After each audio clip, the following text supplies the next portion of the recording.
Hello and welcome, ladies and gentlemen, to a new edition of the Daily Debate. In tonight's show, we're going to be focusing on some of the governmental social initiatives and programs that are working to sustain and alleviate the standard of living of the Egyptian citizen in light of the current global crises and difficulties and domestic ones as well. We're going to be focusing on these initiatives and efforts by the government in tonight's episode.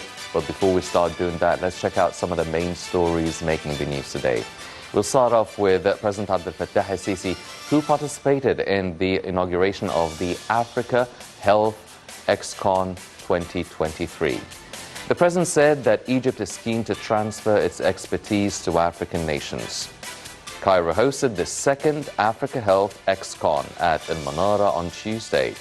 The event, the largest annual medical exhibition and conference in Africa, is attended by healthcare and healthcare stakeholders. The theme of this year's event is placing Africa as a continental hub for health innovation and trade. Addressing the inaugural session, General Bahauddin Zidane, head of the Unified Procurement Authority, said the Africa Health ExCon is a gate for the African continent and for the Egyptian state towards innovation and trade. He described the event as a platform to connect global healthcare buyers, suppliers, and give a chance for all healthcare partners to interact together. He also reviewed the experiment of the Egyptian Unified Procurement Authority and its achievements. He said that this year will witness the full dependency on the local industry for blood extracts from plasma. For his part, the Director General of the Africa Disease Control Center addressed the event. He said the African agenda for the production of local vaccines and different remedies has become an important and immediate need. The Health Minister, Dr. Khaled Abdel Ghaffar, also gave a speech before the Africa Health ExCon. He reviewed challenges facing the health sector in Egypt, and he said the governmental expenditure in the health sector was £32 billion in 2014 and has reached $222 billion. President Abdel Fattah el-Sisi said that Egypt will be declared free of virus C according to the WHO standards.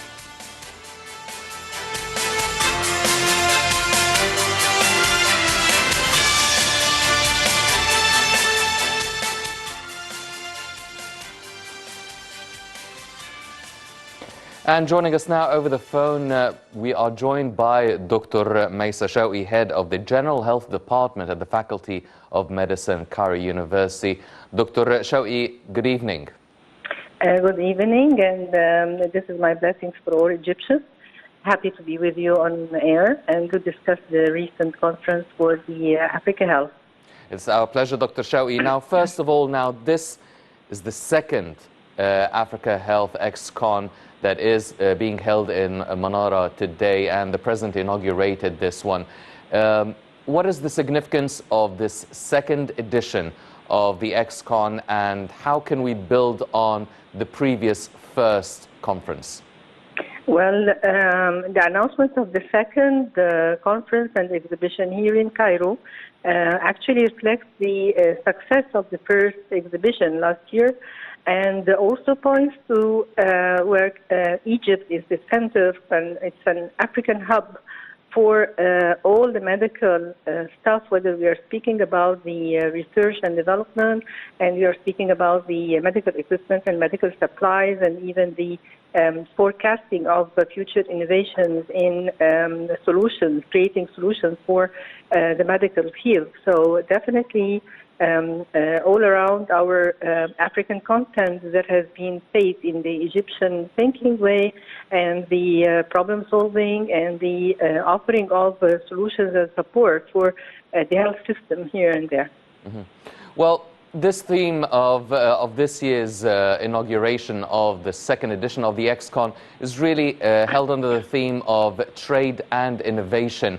Now, it's Egypt and the rest of the African continent, all of the medical stakeholders in Egypt and Africa are working to help exchange, cooperate, and trade and innovate in this field. Is there a certain strategy or a vision in terms of the cooperation between all the African states and Egypt, obviously, as well? Well, this comes at the very front through the cooperation and the continuous dialogue open since last year and up to now, where there is an appropriate assessment for the health needs of each country and the prioritization matrix being performed. And when countries came to Egypt for this conference, they already had their agenda set and they know their targets. And let me tell you that artificial intelligence is winning the attraction of the medical field and is creating really smart solutions for all countries. And if we come to speak about the cost effectiveness and the cost efficiency of the artificial intelligence and the digitalization of the healthcare in general, we'd say that it's a very highly cost efficient and has a very high cost benefit. Mm-hmm. Well, a lot of the speakers, including Minister of Health, actually they mentioned the domestic production of medicine and pharmaceuticals, obviously, and working on extracting plasma domestically. Now, what is the necessity of actually working on producing all our medical products domestically, and how will this help during the economic crises the whole world is facing? Well, if you are speaking about vaccines and you are speaking about blood products and plasma, we are speaking about an experience which people emerged from the COVID pandemic, thinking about how can we manufacture our own vaccines. Mm-hmm. And when the vaccine production is at its maximum speed, it wouldn't be able to cover the whole globe. So when this is institutionalized within each country, it creates a backbone support for healthcare systems to offer their people the appropriate vaccines. Mm-hmm. And maybe we're speaking about also the local production of the blood products like the plasma, mm-hmm. where its synthesis usually is not in proportion with the demand that's being put on head of the health systems. So if we can expand the manufacturing of the plasma and its preparedness for our clients and customers, this would be one point to add for a healthcare system. Mm-hmm. Well, the President actually mentioned that Egypt should be declared free very soon of virus C, obviously the 100 million Healthy Lives initiative, and also there is the national health insurance system that Egypt is undertaken to be implemented throughout the whole country. Now, how can such a conference work in the benefit of such initiatives and the insurance system as well? Well, let me tell you something that worldwide Egypt has gained the respect of the ministries of health and of the WHO as well, recognizing Egypt delivering serious and sustainable efforts in the national screening for the hepatitis C virus and the detecting of cases and referral for treatment and locally manufacturing the appropriate medications. This has been a success story, and it's been replicated all around the world. Mm-hmm. So we do have something that's very important to put at the front. When we were declared the country with the highest prevalence rate for hepatitis C, we are right now the reference for all countries who have a hepatitis C problem to seek our experimentation and gain from our experience. Mm-hmm. Well, I would like to put this on one side, and I would like also to put the 100 million health initiatives process here in Egypt as also being remarkably successful, because it has it achieved a certain breadth after controlling the hepatitis C with a life cycle approach, approaching children at school age for anemia, for stunting, and it approached also women in the reproductive health and the reproductive age for the cancer breast screening, and it also moved towards the whole population for the non-communicable disease screening for the diabetes and hypertension and overweight and obesity. Mm-hmm. Well, within the matrix of 100 health initiatives, there has been a stalling for all the governmental, non-governmental, and private sector all stood hand in hand in order to achieve their target for screening and management of cases. Mm-hmm. Well, Dr. Shawi, the theme is trade and innovation, and we already spoke about the actual domestic and local production, be it in Egypt or the rest of the African continent, of vaccines and maybe other pharmaceutical products, but also innovation. And you've mentioned earlier the importance of research and development, and scientific and medical research is part and parcel of the healthcare sector here in Egypt and the rest of the world. Now, how can such a conference push forward the research and development in the health sector? Well, I think it's coming through interconnectedness between the ministries of health and the governments altogether to seek complementarity in the delivery of the health services and even in the production of the medical supplies and equipment. So this complementarity is of great importance, especially so as an African paradigm, because, when we tend to import our medical supplies and our medical equipment, this costs a lot in terms of dollars. And within a local production is going to have a reflection on the economy of the countries, and also it's going to be reflected on a lesser price for a better quality of equipment and supplies. Dr. Maisa Shawi, the head of the General Health Department at the Faculty of Medicine, Cairo University, thank you very much for joining us. Thank you. Thank you very much. Going on and continuing our main stories for tonight, President Abdel Fattah al-Sisi has received a phone call from the Israeli Prime Minister Benjamin Netanyahu. Presidential spokesman Councillor Ahmed Fahmy said the call discussed Saturday's shooting incident at the borders, which resulted in the death of a number of border guards. He said they also stressed the importance of full coordination to uncover the circumstances surrounding the incident. He said both sides expressed willingness to coordinate within the framework of bilateral ties to achieve a just and comprehensive peace and stability in the region.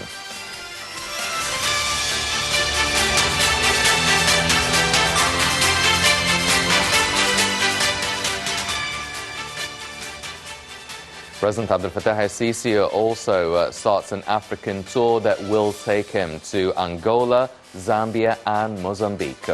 Presidential spokesman Councillor Ahmed Fahmy said that the president's tour comes in the framework of Egypt's keenness on intensifying contacts and coordination with its African sisters and boosting ties with them in all fields. The spokesman added that the president is due to hold bilateral talks with the leaders of the 3 African countries to discuss the aspects of bilateral cooperation and mechanisms of dealing with regional and African issues.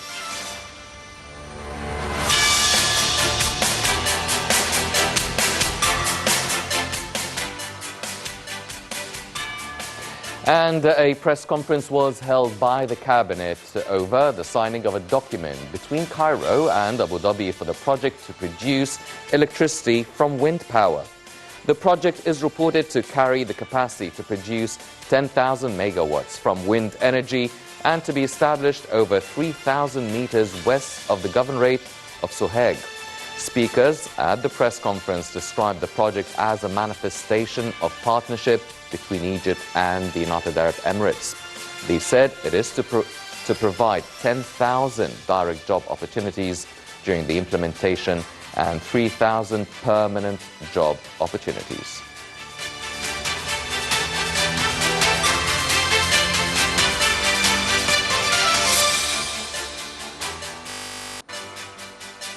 These were the main stories making the news today, but now focusing on the social and governmental initiatives and programs really working to push Egypt towards the vision of sustainable development slated for the year 2030.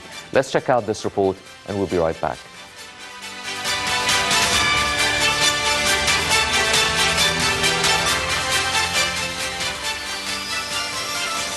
Throughout the last years, the government, under the auspices of President Fattah al-Sisi, has launched several social programs and initiatives aiming to increase the national focus on social protections. President al-Sisi attaches special importance to preserving Egyptian families and improving citizens' quality of life across various spheres. In this regard, the government pays great attention to social protection programs aiming at ensuring better living conditions, upgrading infrastructure and improving public services. Egypt Vision 2030 was launched in 2016, paving the way for the new republic, according to which the country has transformed the design, delivery and scope of national social protection programs to better support the Egyptians, providing them with a better lifestyle and future. The Egyptian government also applied several social protection programs in light of economic global crises that include increasing the minimum wage rate for the government, the private sector, the pensions, as well as increasing social protection bundles. Egypt has launched the presidential initiative Decent Life, the largest national development project of its kind, as it aims to bring about sustainable and positive change in lives of millions of Egyptians through the comprehensive development of more than 4,500 villages. The Takaful and Karama program, or Solidarity and Dignity, is also one of the national targeted social safety network programs aiming at protecting the poor through income support. To keep accelerating the achievement of Egypt Vision 2030 further and to reinforce the concept of leaving no one behind, Egypt has been successful in cutting poverty with the help of several social protection programs under the umbrella of the great presidential initiative Decent Life.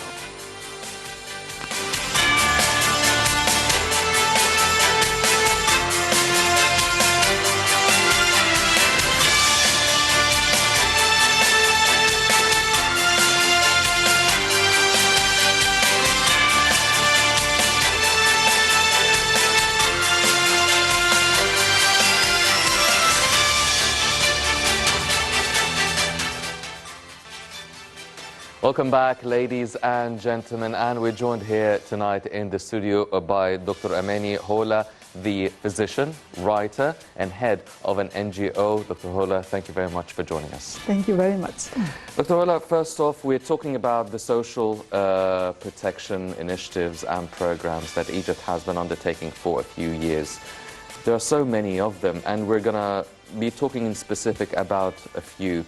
But first off, how would you assess give us an overview of the general performance of some of these social protection programs and initiatives? How much good did they do for the Egyptian citizen to lift and alleviate their living standards, especially obviously in under current circumstances the whole world is going through?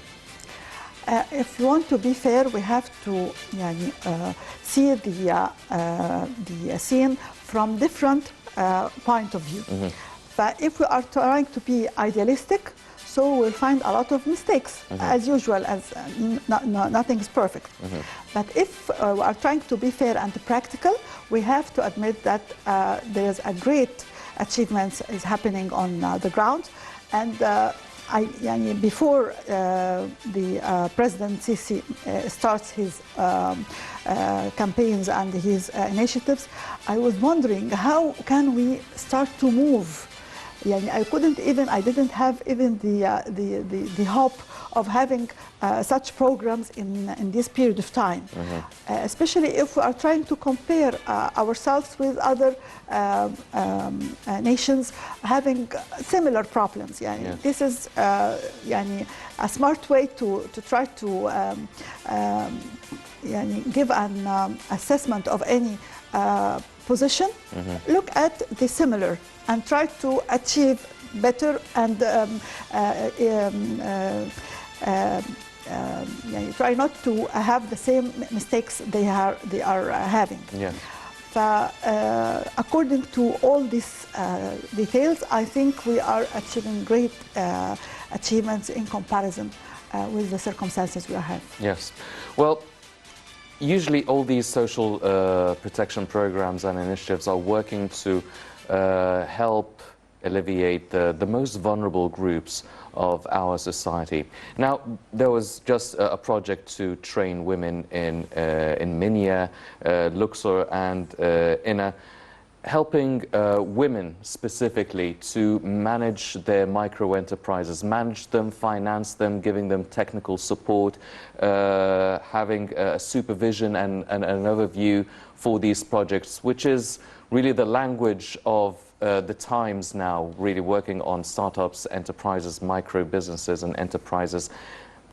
So focusing on women who, I'm not going to say they've been marginalized for quite a long time, but maybe they haven't been getting enough recognition in the workforce, especially in rural areas as well.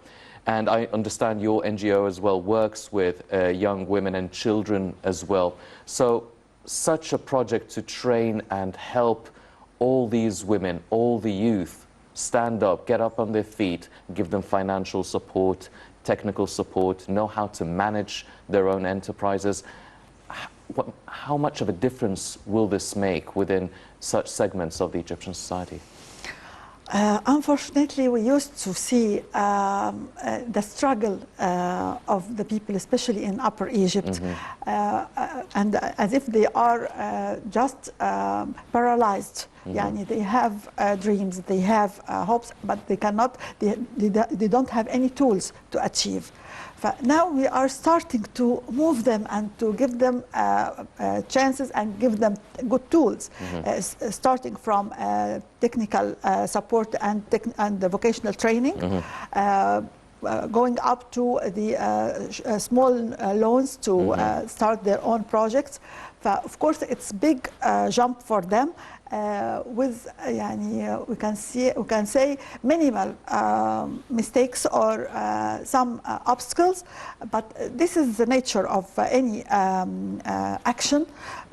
You move quicker, you have some problems more. Unfortunately, people, Egypt is targeted by many enemies, unfortunately, and they are trying to spot on the negative side of anything happening. That's why I'm trying to be fair and to let people know that when you work hard, more, you will make more mistakes. But the good side that you are trying to minimize the mistakes and understand by follow-up. When we are working, we discover some problems. We try to not to let it be again in the next step. So the general result is much more better than we could imagine. Yes. Well, a lot of observers were saying, well, one of the main problems or challenges is the actual mentality or culture within some of these people, the women, the children, the vulnerable brackets. They didn't really believe that they can actually start their own micro-enterprises, start their own business. Do you feel that there has been a sort of change in this mentality? People are more daring, women are more of risk takers, believing that they can be the breadwinners of their households, single mothers, knowing that they can actually sustain a decent life for themselves and their children.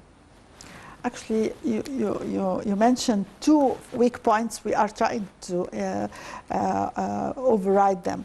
First one, the trust between the people and the government, because they used to hear a lot of promises without any action. So they don't trust actually all they are listening to. But now when they see the implementation of what they have been promised, they start to change, but it takes time. Second point, because of the ignorance and the lack of education, the people cannot understand their abilities, that they cannot have enough self-confidence to change their life. But this is the second obstacle we are working hard on, and the good models start to inspire the others. People start to change, but it takes time. In most of the similar countries, for example, Malaysia, they needed 25 years to have their great industrial revolution. So we have to understand we have more obstacles and more problems than this country, for example. Yes. They don't have the same enemies around. They don't have the Muslimhood fighting all the time in a very dirty way. We have to be patient and to continue. Yes. Well, Dr. Hola, I mean, they're all social protection programs and initiatives mainly started by the government, but the government can't be carrying the whole burden on themselves, because it's also the responsibility of our society. So there comes other factors and other players who come into the equation, UN agencies, NGOs, the private sector. What is the role of each and every factor or player within this, this really big and important responsibility and task? What can, I mean, you're head of an NGO. What can the NGO do? What can the UN agencies, what can they do? What can the private sector do? Because usually it's understood that the private sector is mainly profit-oriented and they're mainly working on their own financial interests. But this is something for the benefit of the whole society, which would in turn benefit all these different institutions. Actually, we can say we have like a teamwork system. The frontline people are the NGOs, because they know the details of the people. They go inside the houses, know the personal problems, the more needs, the priorities of each family. They are very important to make the final touch, or to give their idea about the final decision about each family. The other sectors are very important, especially the private sector, because he is keen to gain. He will be keen to work harder and to achieve more positive results. The governmental sector, of course, it should be the greater role in this team, but unfortunately we have to admit we have a reluctant system long time ago. We are trying to fight, and the new generation is much better than before, but still the routine, unfortunately, the corruption, we are suffering from the bad implementation of the governmental sector, and this is the weakest point we are suffering from. I hope the more supervision, the more penalties, not just having administrative investigation for just كده filling the paper and ignoring the big mistakes some employees making. This will improve the results much more than now. Yeah. Well, Dr. Hola, one of the biggest, not just in Egypt, initiative, and the whole world has been given testament by the UN, was the Decent Life Initiative, one of the biggest developmental projects all over the world. Now, it works on developing and alleviating the standard of living of more than 60% of the Egyptians living in the countrysides, the villages, in Upper Egypt and all over the country. Now we are entering the second phase of it. So what would you say is what has been achieved so far in terms of the Decent Life Initiative, now in its second phase, targeting over 4,000 villages? So what can be done more that would help work on this social protection programs and alleviating these citizens living in the countrysides and rural areas? I think we are very, we can say, emotional people. I am insisting not to help people by giving them donations and support them, but by giving them training and opening more chances for working. This is the point I used to fight with people, especially if they are trying to help, مثلا, brides to finish their needs of furniture. I am against. Giving just food supply and some needs of the families, I'm against. Give them a chance to work, or give them even some goods and a good place to sell the simplest idea, and let him gain his money by his own efforts. If we are trying to deviate much more towards the vocational training and be a little bit tough in helping people because they don't know their يعني what's the very good thing for them. They are happy with the يعني easy results. Yes.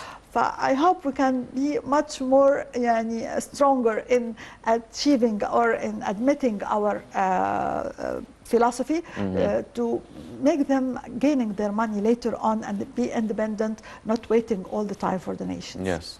Well, one initiative, I mean, talking about giving them commodities or goods, they are, I mean, the government and the NGOs and the agencies are, and the UN agencies are providing, as yours as well, vocational training, technical support and all of that, but especially during dire economic and financial circumstances the whole world is going through, and we've seen it as well during Ramadan, where people were in need of certain basic commodities. We've seen an initiative, the We Are All One, Kulluna Wahid initiative, providing inventories, commodities, food products and everything at reasonable prices, because it is a fight also between inflation and the government. So how and corruption as well. Yes. So how much of how important is it to establish such an initiative and try and sustain it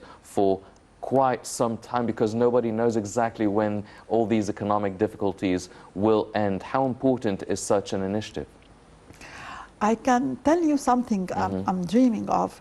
One of the great points, if we are insisting in, will help more to achieve better results, is by using the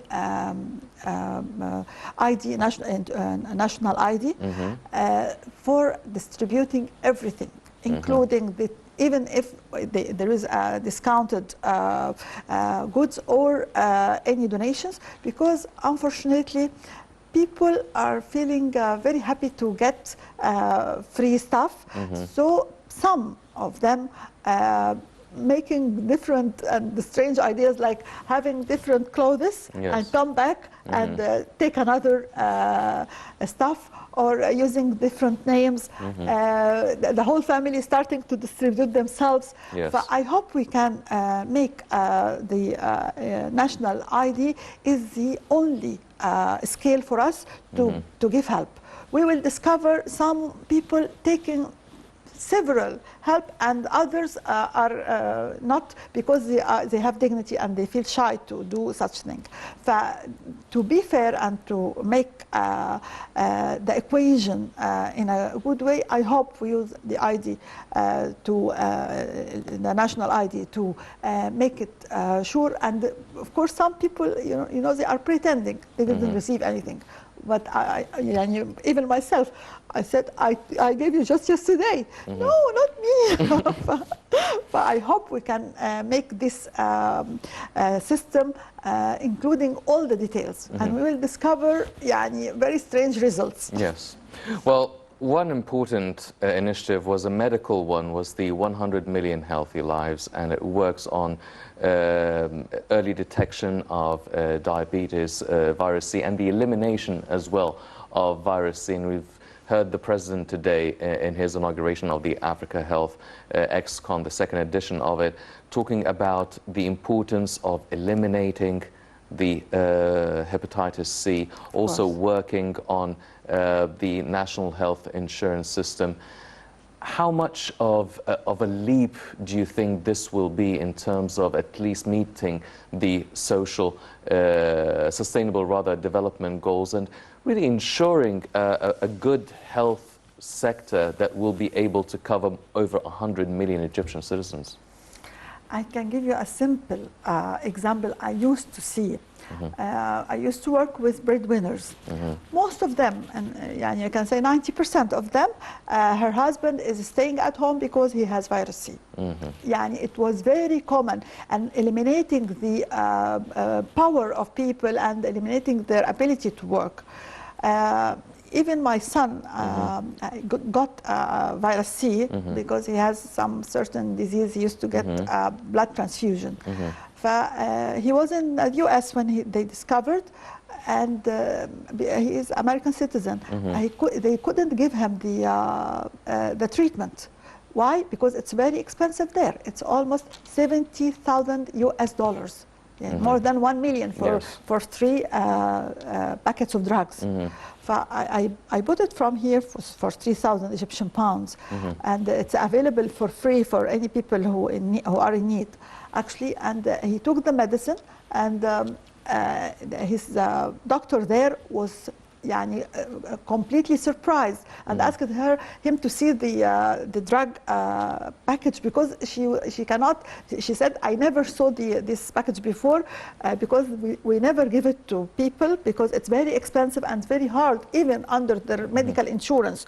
We have very wrong image about the life in the developed countries, and we think it's like a paradise and everything there is available, but the reality is completely different, and they didn't give the medicine, which is very important, to an American citizen. This is in comparison with what we have here. Of course, the change of the quality of life and of the ability of people to share and to achieve work in the country now is much, much better than before. Dr. Hola, I mean, yes, you are head of an NGO, but you're also a physician, and what you just described right now is a first-hand experience with hepatitis C. Now, it has been commended by even the WHO in the achievement of eradicating virus C here in Egypt to millions of citizens, and you've described the difference between the approach to treat it here and the US. Now, such a success by the Egyptian government, how can we replicate such a success in terms of other programs, other initiatives to achieve this remarkable success that we've witnessed in eradicating hepatitis C? We have to admit that we have some obstacles, like the quality of life of the Egyptian physicians, working especially with the government, with the Ministry of Health. They have very little salaries. Although there is much better now improvement in their salaries, but still not reaching the level they can feel comfortable, and they can work not without any pressures. But I hope we put this in consideration, because the human factor is the most important in developing the health care in Egypt. Also, they are starting to travel and to immigrate. This is a very big problem if we start with either the physicians and also the nursing system. We have to make it much better and give them a better life to be able to help people. Yes. Well, President Sisi actually directed the establishment of the National Alliance for Civil Work for Development, which is the first of its kind here in Egypt, getting many different agencies and institutions under one umbrella working for the development and reaching our sustainable development goals. Now, how is it, or what is the dynamics and the strategy between the cooperation between such an alliance and also the government and the concerned bodies, institutions and agencies working towards sustainable development? Of course, it makes big difference, and instead of working in isolated islands, and the results are much better, and it is, we can say, integrated, because we are working in different sector or different aspects, but at the same time. It makes more harmony, like if you have one village and you are improving the educational section and vocational section, and having industrial area for people after the training, they will find a place to work in, and the women start to be more aware of the health control for their health, their lifestyle will be much better. These are all working together like in harmony. to achieve greater results than working in isolated islands. Yes. Well, people who are participating and working in civil societies, institutions and NGOs are usually passionate people about doing good and development. Now, it is important for people to have this passion, but it's also important to have the culture of volunteering. How is it, and we've seen one of the initiatives of the World Youth Forum recently in its latest edition, working on volunteering work and encouraging the youth to volunteer, not just because they feel passionate or they want to do good, but feeling the sort of sense of responsibility and duty towards yourself, your family, and the rest of your society. Now, how can we enhance such a volunteering culture within the Egyptian society? Actually, you mentioned a very important point, because we used to suffer from having very good intentions, and they are very excited to achieve nice results, and then they start to feed and feel a little bit lazy. They don't feel the responsibility, or I can say that they don't feel they are disciplined to do this work. It's a favor I'm doing. Either I do it, I don't, no problem. But they should understand, once you set something, you have to continue and achieve whatever the target you mentioned. So I think the better understanding of this point should start from the educational system, especially in primary schools. When they give the young children the awareness how they should work to help others, even if they are very simple and they don't have much chances to help the others, give them simple ideas, just to understand that all the world is depending on being cooperative and helping each other, not just to be selfish and trying to get everything for myself only. And maybe even credited, or like if you do actually community service or volunteer work, it would actually work for you in terms of credit hours in your academia. Of course, it's the easiest way to give them the target. Yes.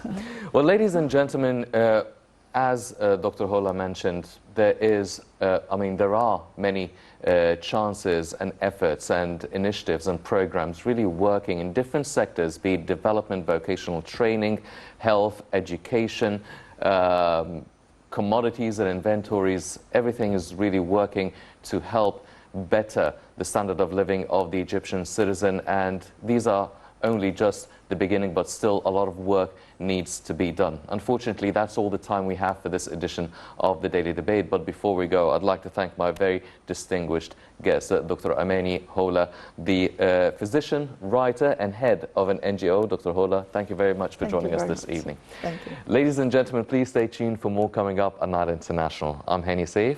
Thank you for joining us.